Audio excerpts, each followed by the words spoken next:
인간의 성적 행동은 전체적으로 독특한 조합을 이루고 있지만 다른 동물들과 공유하는 부분도 있다. 예를 들면 보노보노와 돌고래는 배란 주기와 상관없이 오락용 섹스를 즐기는 것으로 유명하다.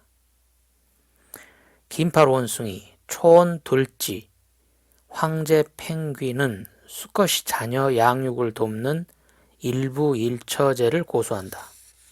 그러나 위에서 나열한 희귀한 짝짓기 행동들을 모두 보여주는 것은 인간뿐이다. 그렇다면 왜 우리는 이런 식으로 행동하게 되었을까? 가장 설득력 있는 이론은 다음과 같다. 인간의 짝짓기 방식을 성립시킨 힘은 우리 종이 다른 어떤 동물보다 더 길고 무력한 유년기를 보낸다는 사실이다. 이렇게 된 것은 어머니의 골반 크기에 비해 뇌가 너무 크기 때문이다. 성숙한 인간의 뇌는 무려 1200세제곱센티미터나 되기 때문에 산도를 통과할 수 없다.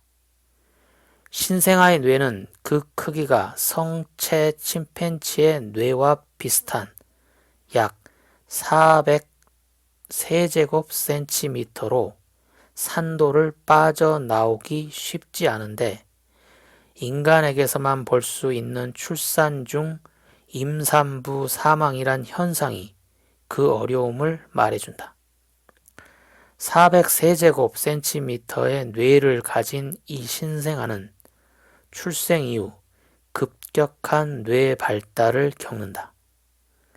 신생아의 뇌는 5세까지 급속도로 성장하고 20세까지 보다 느린 속도로 성장하고 그 후 성숙한 상태를 유지한다. 인간의 뇌가 출생 이후 집중적인 성숙기를 거치는 동안 아이들의 인지 및 행동 능력도 함께 성숙한다.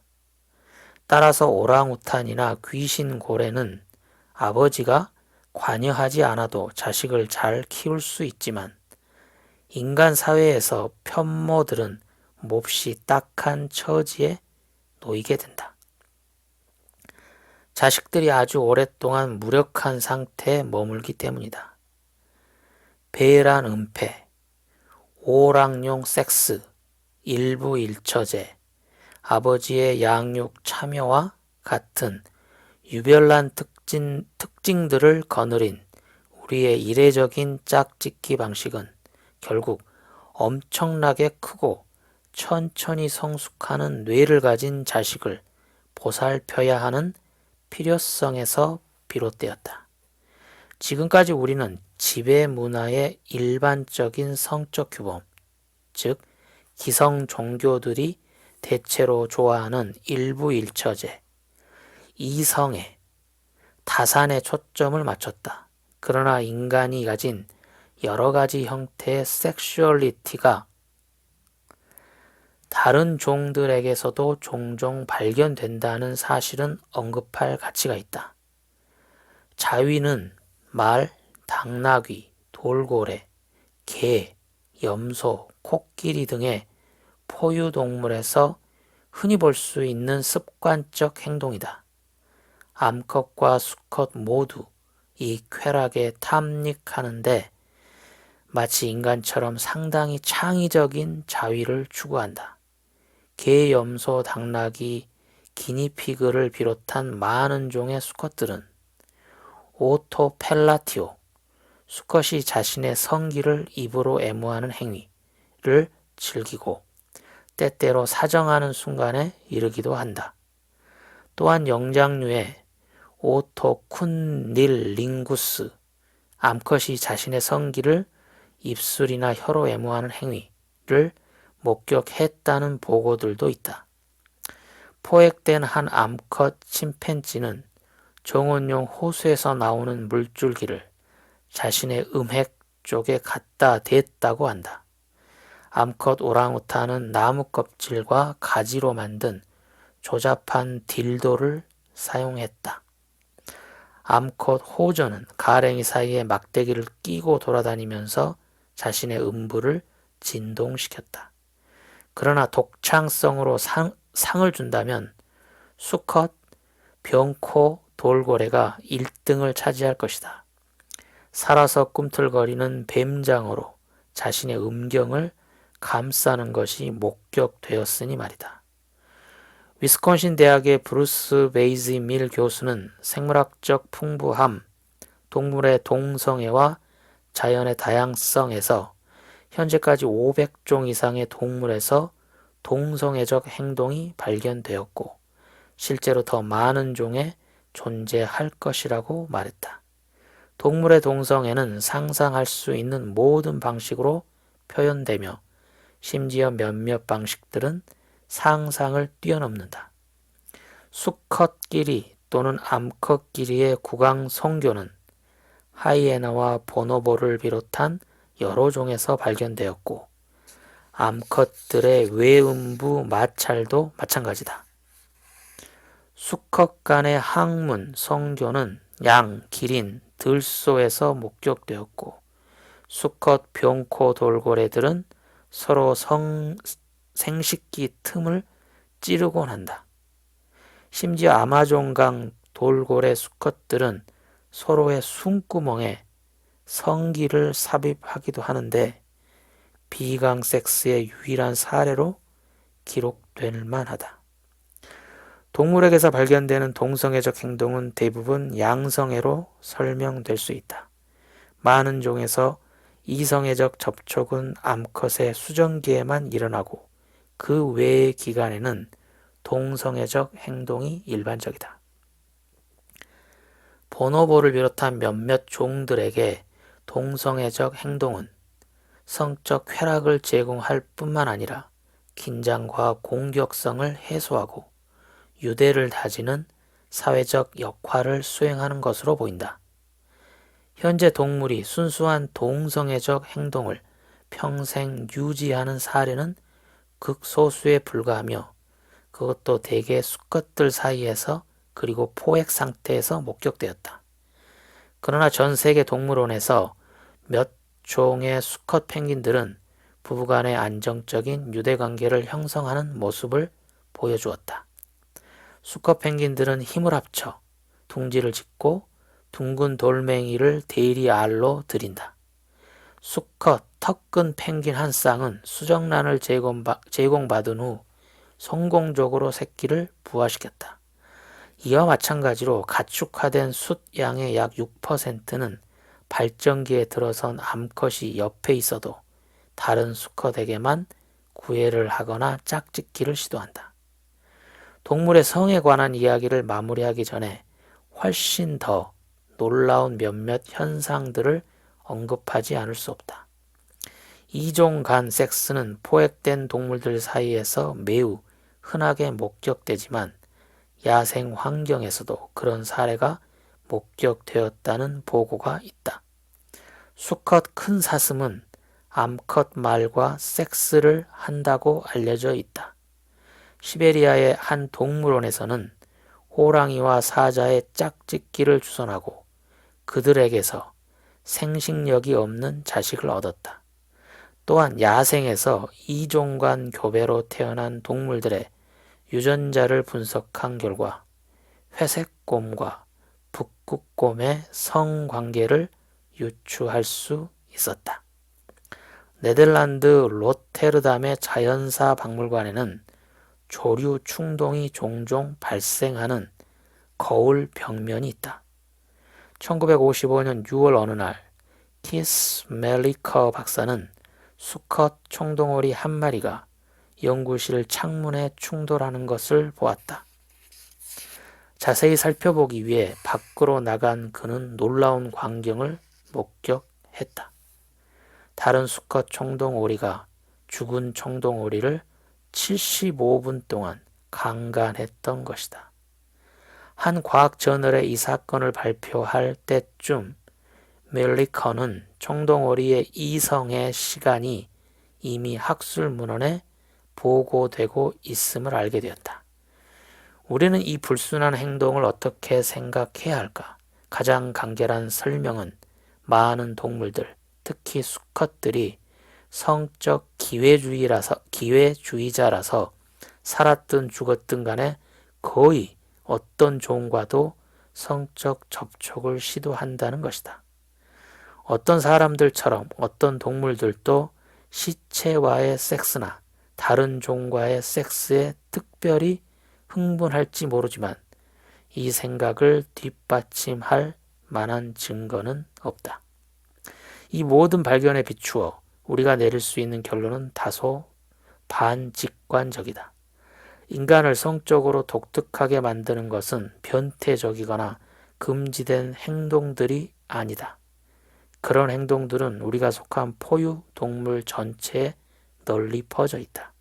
사실 다른 동물들과 비교했을 때 우리를 아주 괴팍한 종으로 만드는 것은 우리가 가장 인습적이고 사회적으로 타당하다고 여기는 짝짓기 행동이다. 사랑에 빠졌을 때 찾아오는 강렬하고 황홀한 쾌감은 무엇일까? 그것은 도파민계 쾌감회로, 즉 VTA, 복즉 피계 영역과 그 표적 영역들의 강한 활성화에 해당한다.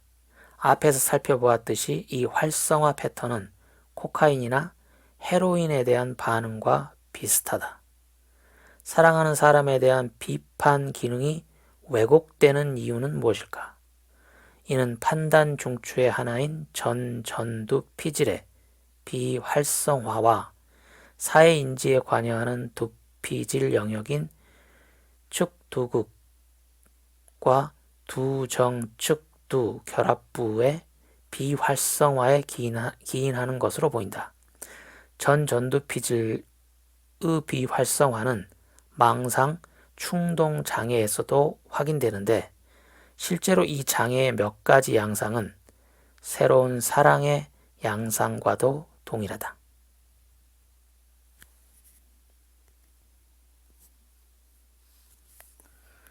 그런데 10년 넘게 연인 관계를 유지하고 있는 참가자들을 대상으로 한 실험에서 흥미로운 결과가 나왔다.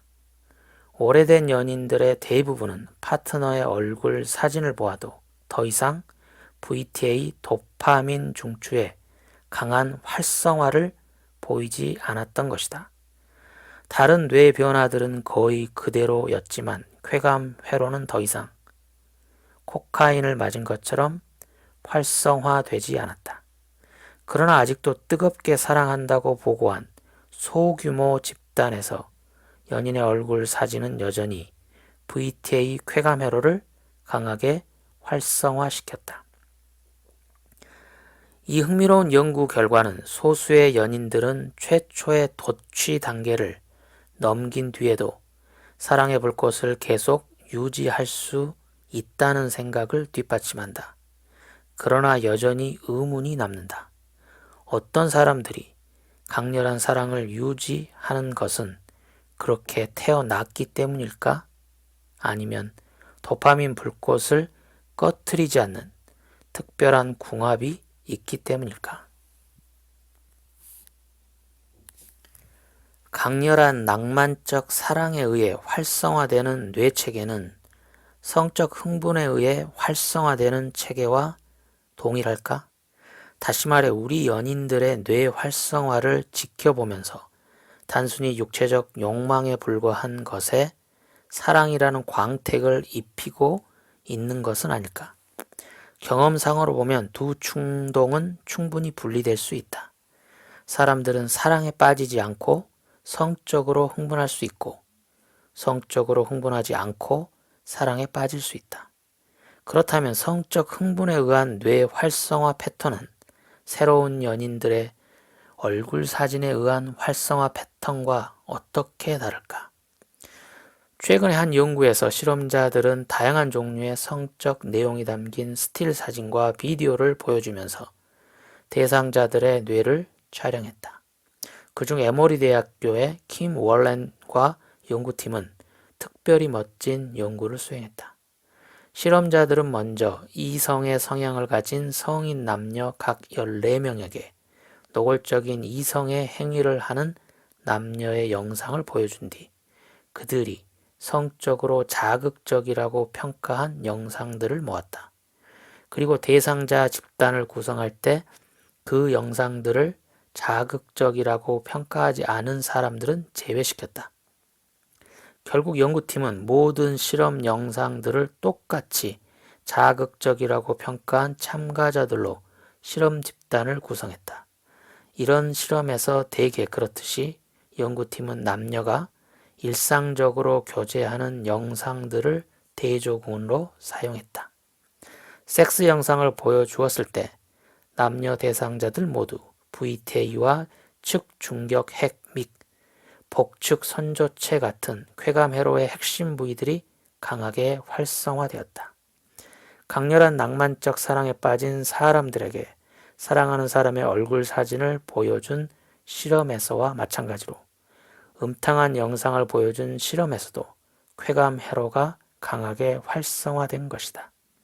그러나 성적인 영상들은 연인의 얼굴 과제에서처럼 판단 및 사회인지 중추들의 비활성화를 촉발하지 않았다. 그 대신 시각 처리, 주의력, 운동, 체성 감각 기능과 관련한 광범위한 피질 영역들이 활성화되었다.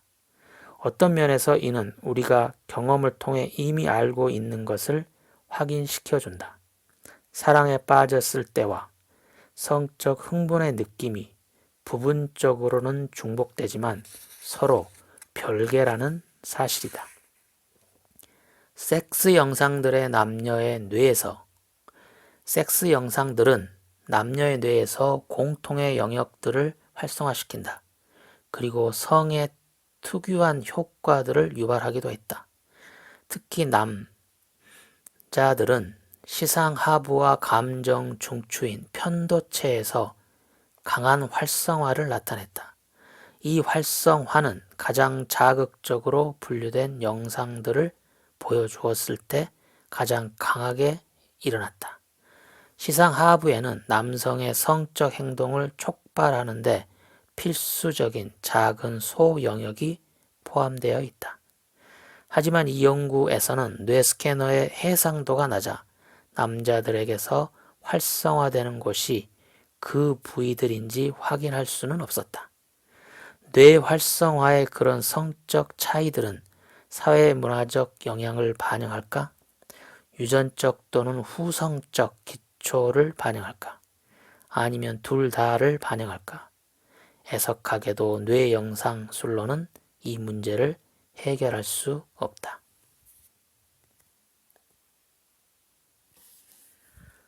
강렬하지만 짧은 쾌감과는 별개로 오르가즘의 여운은 따뜻하고 오래간다. 이 황홀한 상태는 성적 유대감의 형성에 매우 중요하다. 남녀 모두 이 여운은 부분적으로 뇌하수체가 시상 하부의 명령에 따라 분비하는 옥시토신 호르몬에 의해 중재된다. 결정적으로 옥시토신의 분비를 막거나 그 수용체에서의 작용을 막는 치료약들은 오르가즘 자체를 막지 않지만 이 여운에 지장을 준다. 옥시토신의 분비 체계는 보다 일반적인 사회적 유대감 형성에 관여한다. 출산과 수유 중에 어머니의 뇌에서 옥시토신이 급증하는 것은 모아 결속을 유발하는 중요한 요인이다. 여기에서 우리는 진화의 공통 주제를 확인할 수 있다. 완전히 새로운 생화학 체계를 발생시키는 것보다 기존의 체계에 새로운 기능을 추가하는 것이 더 효율적이라는 사실이다. 옥시토신 비강 스프레이는 옥시토신을 혈루에 주입하는 효과적인 방법으로 수유 중 모유를 분비시키는 젖 내림 반사에 어려움을 겪는 산모들을 위해 개발되었다. 그 후 이 스프레이는 다른 기능들이 추가되었다. 추리 대학교 에른스턴 페르와 연구팀에 따르면 사교적인 만남을 앞두고 구강 스프레이를 사용한 실험 참가자들은 플라시보 스프레이를 사용한 대조군에 비해 낯선 사람들을 더 잘 신뢰했다고 한다. 게다가 옥시토신 그룹은 다른 게임 참가자들에게 배신을 당한 후에도 여전히 낯선 사람들을 더 잘 신뢰했다. 뇌를 촬영한 결과 이 신뢰 증가는 편도체에 자리한 두려움 중추들의 비활성화에 따른 것으로 밝혀졌다. 일련의 대조 실험들을 통해 옥시토신이 신뢰에 미치는 영향은 위험을 감수하려는 태도의 일반적 상승 때문이라기보다 대인관계에서 발생하는 사회적 위험을 수용하려는 태도의 상승 때문임이 드러났다. 결국 옥시토신은 단순한 신뢰를 넘어 사회인지 및 행동에 복잡한 작용을 하는 것으로 보인다.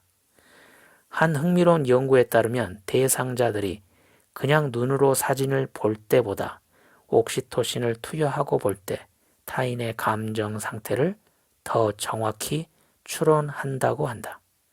이와 같은 연구 결과로 미루어 볼 때 옥시토신 비강 스프레이는 사회적 교류 및 인지 기능에 장애가 있는 사람들을 치료할 때 유용하리라고 짐작할 수 있다. 최근에 취리대학교 마르쿠스 하인리스는 옥시토신 비강 스프레이를 사용하면 두려움과 스트레스를 줄일 수 있고 그 결과 강한 사회 공포증을 가진 사람들의 사회적 교류를 향상시킬 수 있다고 주장했다. 초기의 연구들은 옥시토신이 경계성 인격장애를 가진 사람들에게도 효과가 있다고 주장했다. 물론 인터넷에서는 옥시토신 스프레이가 밀거래되고 있다. 액체에 대한 신뢰를 뜻하는 리퀴드 트러스트라는 이름의 상표도 있다. 왜 어떤 사람들은 장기적인 파트너에게 충실하고 또 어떤 사람들은 새로운 성적 유혹을 뿌리치지 못할까? 최근에 야생 설치류 연구에서 몇몇 흥미로운 개념이 출현했다. 들쥐는 전 세계 온대 지역에서 살아간다. 초원 들쥐와 소나무 들쥐 같은 몇몇 종들은 사회 집단을 이루고 일부 일처제를 유지하며 살아간다.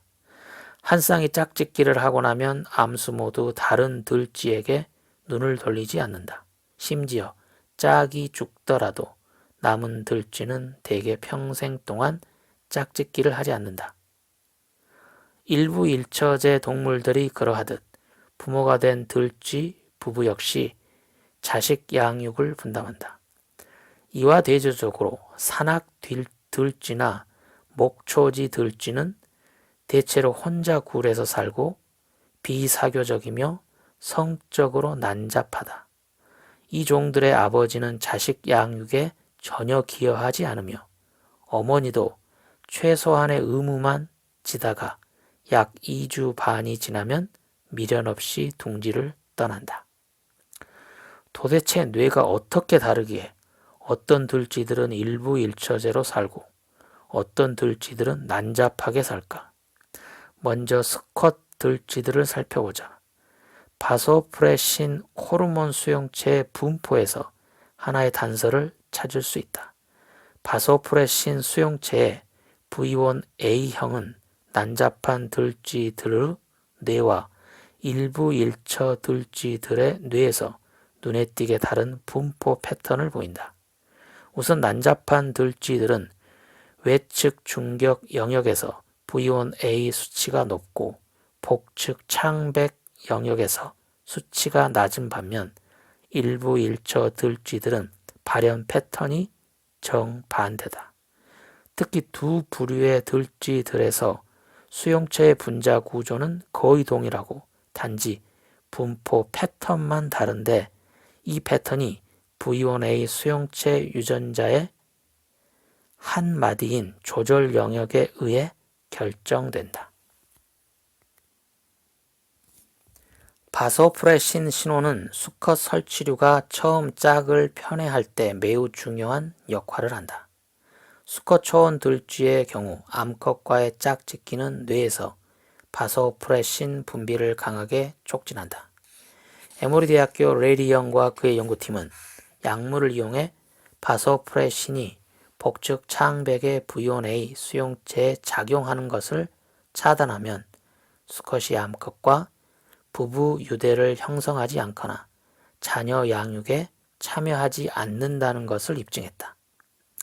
게다가 수컷 초원 들쥐의 뇌에 바소프레신을 주입하면 가까이에 있는 암컷에 대한 이른바 친밀 행동이 증가하지만 수컷 산악 들쥐에게선 그런 행동이 나타나지 않았다. 이 연구팀은 특별한 방법을 적용했다. 유전자 기술을 이용해 생쥐의 뇌에서 V1A 수용체를 일부 일처 들쥐와 비슷한 패턴으로 발현시킨 것이다. 정상적인 수컷 생쥐는 원래 난잡하게 짝짓기를 하는데 뇌에 바소프레신을 주입한 뒤에도 암컷에 대한 친밀 행동이 증가하지 않는다. 그러나 V1A 수용체가 일부 일처 들쥐처럼 분포하게 된 돌연변이 생쥐들은 암컷의 엉덩이를 열심히 코를 갖다 댄다. 암컷의 엉덩이에 열심히 코를 갖다 댄다. 이는 단지 새로운 냄새에 대한 호기심이 아닌 진정한 애착의 표현이었다.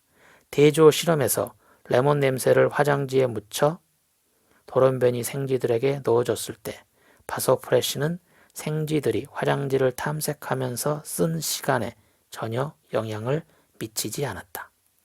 수컷 초원 들쥐들의 경우 짝 편애의 초기 확립은 부부 유대에 결정적으로 중요하지만 그것으론 충분하지 않다. 수컷은 한 마리 암컷과 애착을 형성해야 할 뿐만 아니라 자기를 따르는 다른 암컷들을 적극적으로 거부해야 한다. 일부 일처 들쥐 사이에서 이는 단지 무관심이 아니라 적극적인 공격을 의미한다.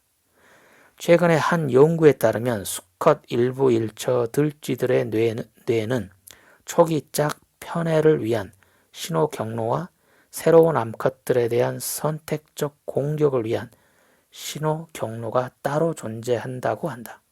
당연한 얘기지만 부부 유대가 형성될 때 내측 전내 쾌감 회로는 두 형태 모두에 관여한다. 우리는 VTA 뉴런에서 측중격 핵의 표적 뉴런으로 분포되는 도파민이 어떻게 쾌감과 보상의 열쇠를 하는지 자주 얘기해 왔다. 측중격 핵 안에는 두 집단의 뉴런이 있다. 한 집단은 D2형 도파민 수용체를 발현시키고 복측 창백에 축삭돌기를 보낸다. 다른 집단은 D1 수용체를 발현시키고 그 밖의 영역들에 축삭돌기를 보낸다. 정상적인 상황에서 만일 한 쌍의 초원 들쥐가 24시간 동안 원하는 대로 짝짓기를 할 수 있으면 수컷은 짝짓기가 끝난 후에도 대부분의 시간 동안 암컷 곁에 바짝 붙어 지내는데 이는 짝편애의 형성을 가리킨다. 그러나 만일 실험자가 한 쌍의 들쥐를 몇 시간 동안 함께 넣어두되 짝짓기를 못하게 하면 수컷은 짝편애를 형성하지 않는다. 그런데 이 짧은 데이트가 끝난 직후 수컷 들쥐의 측중격 핵에 D2 수용체를 활성화시키는 약물을 주입하면 수컷은 교접을 하지 않아도 강한 짝편애를 형성한다. 반대로 수컷의 측중격핵에 D2 수용체를 차단하는 약물을 주입하면 24시간 동안 짝짓기를 할 수 있어도 짝편애를 형성하지 못한다.